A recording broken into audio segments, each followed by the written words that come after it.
Namato Bhagavata Dhammo.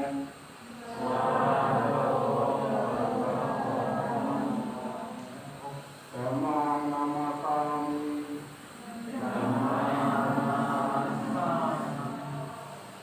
Supatipano Bhagavato.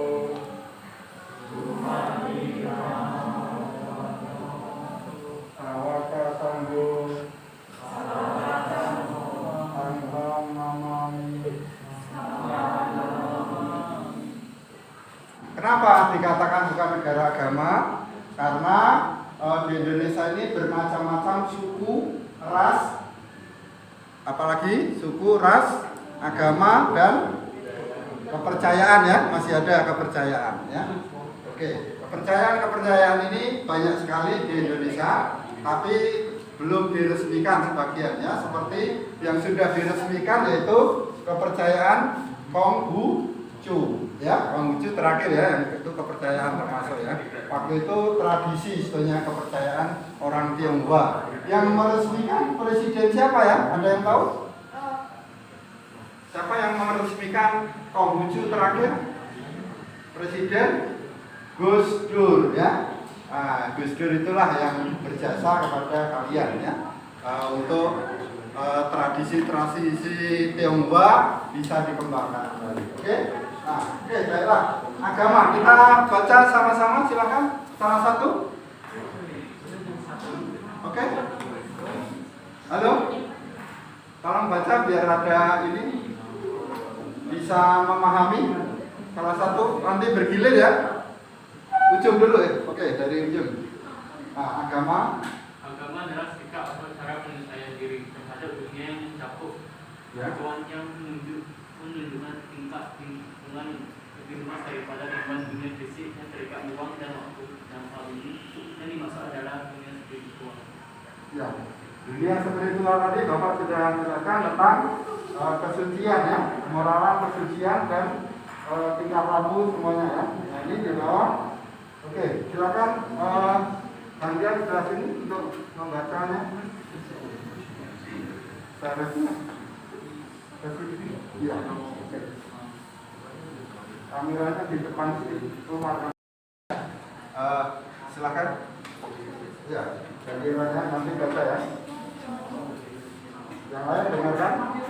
Jadi agama bukanlah sekedar sikap seseorang terhadap dunia fisik atau duniawi, tapi juga termasuk dunia spiritual, seperti kesucian, kemuliaan, cinta kasih, dan lain-lain. Nah, ini berarti menyangkut kesucian dan lain-lain ya, spiritual itu ya. Ya. Apa yang ini sucikan itu hati dan pikiran ya.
Ya, saya perhatikan saya.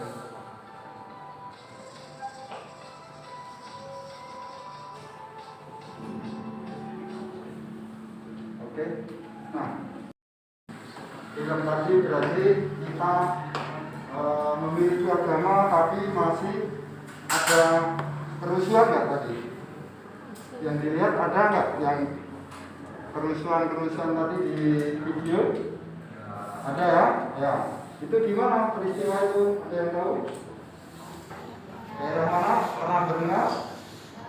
Daerah Ambon, ya, daerah Sulawesi, ya. Itu kerusuhan dari umat Muslim dan umat Kristen. Ada provokator ya, itu biasanya sekelompok yang tidak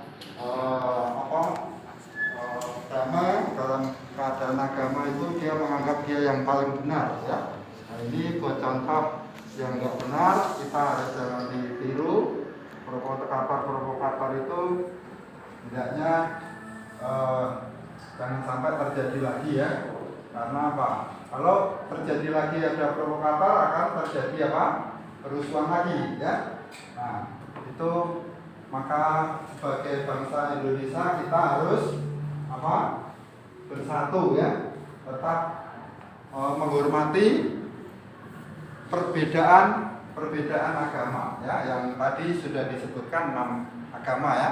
Nah, seperti itu kita hendaknya menghormati semua yang memiliki kepercayaan di Indonesia juga, ya. Bukan hanya agama, tapi yang masih memiliki kepercayaan. Contohnya mungkin kepercayaan yang di Kalimantan, ya, Dayak itu ada suku Dayak itu kepercayaannya dia berbeda juga, ya. Tapi dia punya hukum adat sendiri, ya. Nah, kalau agama Buddha ini kita harus tahu hukum karma, ya. Nah, itu sama sebetulnya. Nah, hukum karma ini dihubungkan dengan tidak bisa diganggu gugat oleh siapapun, ya. Kalau hukum yang dibuat oleh manusia bisa, ya, mengatasi waktu dan tempat. Tapi kalau yang hukum mutlak itu tidak bisa diatasi waktu dan mutlak, ya. Waktu itu tidak bisa ditentukan. Kok saya tsunami-nya besok aja lah, jangan sekarang, saya mau pergi dulu. Nah, nggak bisa, ya. Seperti itu contohnya. Nah, kalau hukum yang dibuat oleh manusia itu bisa ditunda, ya. Karena hukum ini dibuat dengan kesepakatan bersama. Contohnya apa? Undang-undang Dasar 45, ya, itu yaitu contoh-contoh hukum itu, ya. Di agama Buddha itu hukum kesunyataan, ya, yang dipakai, ya. Oke. Nah, ini bagian alirnya, ya. Ini cara memilih agama yang pertama, ya. Yang kedua, kriteria agama. Yang keempat, berarti keunikan agama Buddha. 5 berarti sebagai fondasi hidup agama. Nah, ini langkah-langkahnya artinya apa? Nah, ini dibahas. 1, cara memilih agama ini ada kriterianya, yaitu bagaimana memilih agama. Sang Buddha menjelaskan kepada pemuda suku Kalama zaman dulu. Suku Kalama ini dia berdebat tentang perbedaan agama, ya. Nah, lalu apa yang dikatakan Sang Buddha? Singkatnya Bapak katakan ini di sini di slide Bapak jelaskan, untuk tidak menerima sesuatu apabila didasarkan pada sudah menjadi tradisi, ya. Terus yang kedua, sudah lama ada. Yang ketiga, sudah sering didengar. Nah, maksudnya apa? Sudah menjadi tradisi, karena kalau pandangan Sang Buddha itu tradisi itu seperti keturunan-keturunan dari orang tua kita, ya. Tradisi orang tua kita harus bersujud dan sebagainya, dan harus pakai tradisi, misalnya tradisi harus mempersembahkan dewa, harus memotong kambing atau memotong sapi dan sebagainya, atau babi dan sebagainya, ya. Itu tradisi-tradisi itu Sang Buddha menentang, ya, dari hal ini. Makanya dia menganjurkan tradisi-tradisi ini, ya, kita harus hilangkan, menjadi tradisi tadi, ya. Ya, sudah lama ada, misalnya agama itu sudah lama, ya, itu harus dikaji dengan kebenarannya. Kalau Sang Buddha, ya, sudah lama katanya, nah, misalnya, ya, ini sudah sering didengar. Nah, kalau tidak begitu nanti dikutuk Tuhan, misalnya, ya, atau nanti masuk neraka, ya, dengan dirasa takut-takutin dengan cara sering didengar. ya, nanti kualat dan sebagainya kalau nggak begitu dan sebagainya ya. Ini karena sering didengar akhirnya percaya ya. Nah ini kepercayaan dari dulu sampai sekarang dia masih pakai ini ya. Maka Sang Buddha harus dikaji ya. Didasarkan pada sudah menjadi tradisi. Ini juga dia karena tradisi akhirnya percaya kan rata-rata ya, karena tidak tahu dasarnya. Kalau Sang Buddha harus tahu dasarnya, dikaji betul ya, dilihat di secara ipasiko ya. Ini lanjut keterangannya Bapak sudah ini. Yang kedua, nah kriteria agama tadi ya sebagai berikut. Ini syarat-syarat yang di Indonesia ya. Ada A, mengajarkan apa, keyakinan kepada Tuhan yang Maha Esa. Yang kedua, mempunyai pendiri atau nabi. Ini syarat-syarat agama ya. Terus yang ketiga, mempunyai kitab suci. Keempat, mempunyai umat. Yang kelima, mempunyai tempat ibadah. Yang keenam, mempunyai kegiatan ritual. Nah inilah yang di Indonesia kriterianya sebagai mendirikan agama ya. Lanjut ya. Biar paham dulu sebentar. Ya, sebentar. Keunikan agama Buddha ya. Ini ajaran Buddha tidak membedakan belas kasihan ya. Membedakan kelas maksudnya ya. Nah, agama Buddha adalah agama damai dengan ajaran welas asih ya, yang universal, tidak ada paksaan dalam ajaran Buddha ya. Agama Buddha mengajarkan diri sendiri sebagai pelindung. Agama Buddha merupakan agama anti kekerasan. Yang kelima, agama Buddha mengajarkan hukum sebab dan akibat. Sebentar lagi ya. Oke, yang keempat, sebagai fondasi hidup agama ya. Agama Buddha bukan agama dogmatis ya. Dogmatis artinya apa? Asal percaya saja ya. Nah, atau harus percaya dan tidak boleh menolaknya. Ini termasuk dogmatis ya. Berarti percaya sajalah gitu ya. Ajaran Buddha tidak boleh menjadi bentuk kepercayaan membuta, tetapi ajaran Buddha menuntut untuk dibuktikan kebenarannya. Nah ini tadi yang sudah keempat Bapak jelaskan tentang bagan alir tadi ya. Oke, ini sebentar aja. Nah ini contoh gambar nanti diamati, terus lalu kalian bisa mengerjakan soal-soal diskusi nanti ya. Oke, ada untuk diskusi hari ini ya, kita jawab 4 pertanyaan ini. Silakan berkelompok ya. Kelompok 1 ya, silakan.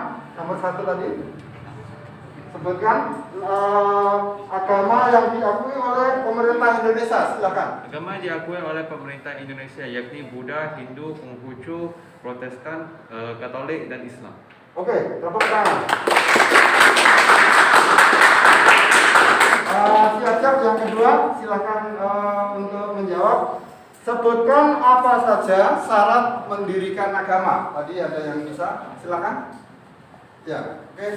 Mengajarkan keyakinan kepada Tuhan Yang Maha Esa, memiliki pendiri atau nabi, memiliki kitab suci, memiliki umat, memiliki tempat ibadah, dan memiliki kegiatan spiritual. Oke, tepuk tangan. Terus yang ketiga, mengapa Indonesia bukan negara agama? Yang ketiga tadi. Ya, silakan.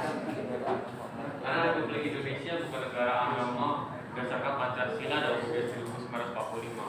Indonesia juga mengakui 6 agama saja. Oke, karena ada 6 agama, betul sekali. Kita ada 1 agama ya. Oke. Terus yang keempat ya, pasal berapa yang menjamin tentang agama bebas beribadah menurut keyakinan masing-masing? Pasal berapa? Silakan. Tadi ada. Oke. Silakan. Pasal 29 ayat 2. Ya, pasal 29 ayat 1 dan 2. Oke, terima kasih. Di sini dulu pembelajaran yang berikutnya kita akan bahas tentang apa? Yang di bab 4 yaitu tentang apa? Coba sebutkan. perlindungan ya. Nanti kita akan bahas perlindungan di minggu berikutnya ya. Oke, terima kasih atas perhatiannya. Kami tutup dengan doa Namaskara kita sama-sama.